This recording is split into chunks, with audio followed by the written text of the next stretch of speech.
আসসালামু আলাইকুম, কেমন আছেন সবাই? আশা করি সবাই ভালো আছেন। আজকে ডিউটিতে দেখা যাচ্ছি ট্রান্সফার হয়ে দেখতে পাচ্ছেন। আর কি রোদ উঠেছে ভাই, প্রচুর রোদ উঠেছে। রোদের মধ্যে থাকাটাই মুশকিল। আর আমার সঙ্গে আরও দুজন আছে, তিনজনকে আমাদেরকে অন্য ক্যাম্পে পাঠালো। ওইখানে ডিউটি আমাদের পড়েছে আজকে। আর দেখতে পাচ্ছেন ট্রাফিক অনেক জাম। আর এখানকার রুলস দেখেন, গাড়িগুলো সব মেনে চলে, আমাদের এখানকার মতন না। কোনো ট্রাফিক পুলিশ নাই, তাও সব রুলস মেনে চলে।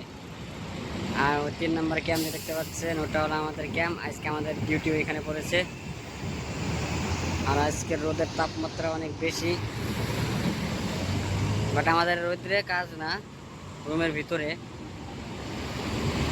এসির ভিতরে আমাদের কাজ, অসুবিধা হয় না আলহামদুলিল্লাহ। দেখতে পাচ্ছেন ওটা হলো বুর্জ খলিফা। আর ওইখানে যাবো একদিন, যেদিন টাইম পাবো, ছুটি থাকবে যেদিন, ওই দিন যাবো। আর আপনাদেরকে ওইখানকার ব্লগ দিব ইনশাল্লাহ। বাট আমাদের ছুটি হলো সপ্তাহে একদিন, যেদিন ছুটি থাকবে ওই দিন যাব।